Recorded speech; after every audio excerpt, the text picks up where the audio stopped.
మీ business ను develop చేసుకోవాలి అనుకుంటున్నారా? మీ పరపతిని పెంచుకోవాలి అనుకుంటున్నారా? అయితే ఓకే టీవీ ద్వారా L band, aston band ad, scrolling ad, ad with voice overs, logo bug, video ads ద్వారా మీ యాడ్స్ ను పబ్లిష్ చేసుకోండి. సంప్రదించవలసిన ఫోన్ నెంబర్ 8520917933. నిన్న ఇంద్రవెల్లిలో ముఖ్యమంత్రి మాట్లాడినటువంటి తీరును ముందుగా బీఆర్ఎస్ పార్టీ పక్షాన ఖండిస్తున్నాం. యావత్ తెలంగాణ సమాజం కూడా ఆయన వ్యాఖ్యల్ని అసహించుకుంటూ ఉన్నది. రేవంత్ రెడ్డి అనేటటువంటి వ్యక్తి ఒక ముఖ్యమంత్రి స్థాయిలో ఉన్నటువంటి వ్యక్తి మాట్లాడాల్సినటువంటి మాటలు కావు అవి.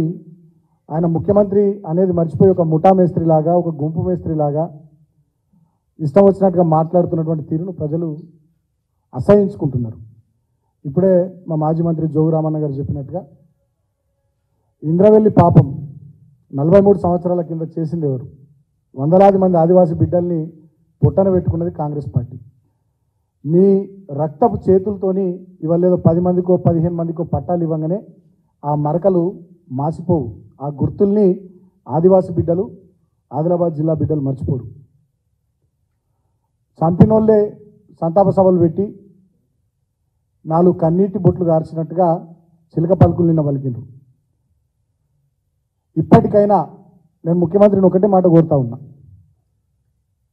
ఇప్పటికైనా ఆదివాసీ బిడ్డలకు సంబంధించి మీరు చేసినటువంటి పాపం ఇంద్రవెల్లిలో దాన్ని కడుక్కోవాలంటే మీ రాహుల్ గాంధీతో క్షమాపణ చెప్పేయాలి, మీ సోనియా గాంధీ గారితో క్షమాపణ చెప్పేయాలి, మీ మల్లికార్జున ఖర్గే గారితో క్షమాపణ చెప్పేయాలి.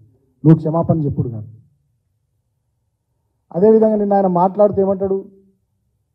బీఆర్ఎస్ ప్రభుత్వము 10 సంవత్సరాల్లో ఆదిలాబాద్ జిల్లాకి ఏం చేయలేదని మాట్లాడతాడు. ఎంత హాస్యాస్పదం, ఎంత సిగ్గుదప్పిన మాట, ఎంత నీతిమాలిన మాట.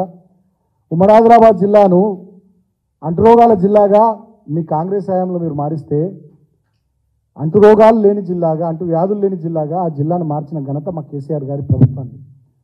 ఆనాడు పరిపాలన సంస్కరణలో భాగంగా 4 కొత్త జిల్లాలు ఏర్పాటు చేసి ఆనాడు ఆసిఫాబాద్, అదేవిధంగా మంచిర్యాల, నిర్మల్ అదనంగా జిల్లాలు ఏర్పాటు చేసి ప్రతి జిల్లాలో మెడికల్ కాలేజ్ పెట్టి, నర్సింగ్ కాలేజ్ పెట్టి, ఆసుపత్రులు కట్టి, కొత్తగా రెవెన్యూ డివిజన్లు, మండలాలు, మున్సిపాలిటీలు, గ్రామ పంచాయతీలు ఏర్పాటు చేసి ఆ జిల్లాలో ప్రభుత్వపరమైనటువంటి పరిపాలనను ప్రజలకు దగ్గరగా తీసుకొచ్చినటువంటి చరిత్ర మాది.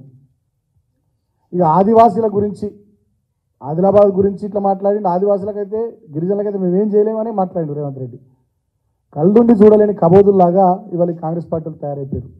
అంటే అసెంబ్లీ ఎన్నికల ముందు ఏదైతే ఒక 6 నెలల సంవత్సరం మా మీద దుష్ప్రచారం చేసుకుంటూ పోయారు, ఇంకా అదే ధోరణిలో రకరకాల దుష్ప్రచారాలు మా మీద చేసుకుంటూ పోతున్నారు తప్ప వీళ్ళు ఇవాళ ప్రభుత్వంలో ఉండరని, పరిపాలన చేయాలని, ప్రజలకు ఇచ్చినటువంటి 6 గ్యారంటీలు, 420 హామీలను అమలు చేయాలనేటటువంటి సోయి తప్పిపోయి ఉన్నారు కాంగ్రెస్ పార్టీ ముఖ్యమంత్రి కానీ, మంత్రులు కానీ. 4 లక్షల పైచిలకు ఎకరాల పోడు భూముల్ని తెలంగాణ వ్యాప్తంగా గిరిజన బిడ్డలకు పంచింది మా పార్టీ నేతృత్వంలోని ప్రభుత్వం. అదేవిధంగా కొమరం భీం గారి పేరును ఆసిఫాబాద్ జిల్లాకు పెట్టింది, సమున్నతంగా వారిని గౌరవించుకున్నది మా ప్రభుత్వం.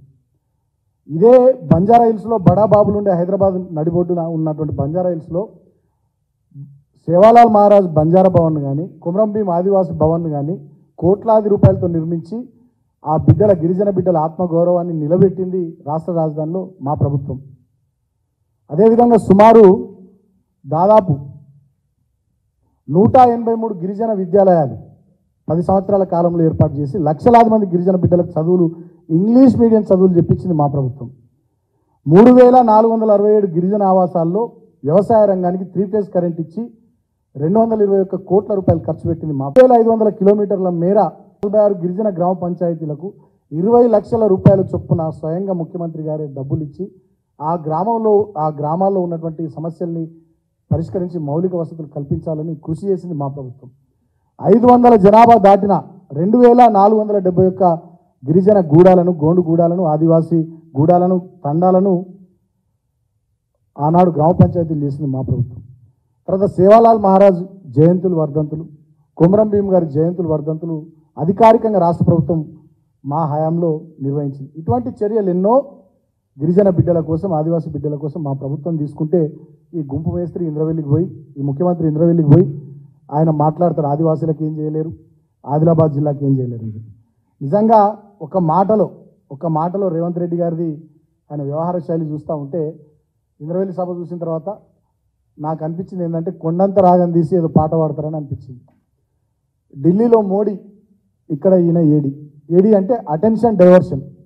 ఇప్పుడు రేవంత్ రెడ్డి చేస్తున్నది ఏంది, ఒక బంగారు పల్లెంలో సంపన్నమైనటువంటి తెలంగాణ రాష్ట్రాన్ని వాళ్ళ చేతుల్లో పెడితే పాలన చేతగాక, పరిపాలించడం చేతగాక, వాళ్ళు ఇచ్చినటువంటి హామీలను అమలు చేసే దమ్ము లేక, ఆ పని చేయలేక ప్రజల దృష్టిని మరల్చే ఒక కుట్రకి వల్ల కాంగ్రెస్ ప్రభుత్వం పాల్పడుతూ ఉంది. ఆయన మాట్లాడతాడు, నిన్న ఎవడరా కూల్చేది ప్రభుత్వం, ఎవడు కూలుస్తానని ప్రభుత్వాన్ని, మీరే 10 మంది ముఖ్యమంత్రులు ఉన్నారు, ఎవడు కూలగొట్టుకుంటాడు ఏందో మాకేం తెలుసు. మీరు 5 సంవత్సరాలు మంచిగా ఉండాలని కోరుకుంటున్నాం. మేము 5 సంవత్సరాలు మీరు ఉండాలి, మీరు ఇచ్చినటువంటి అన్ని హామీలు నెరవేర్చాలని మేము కోరుకుంటున్నాం.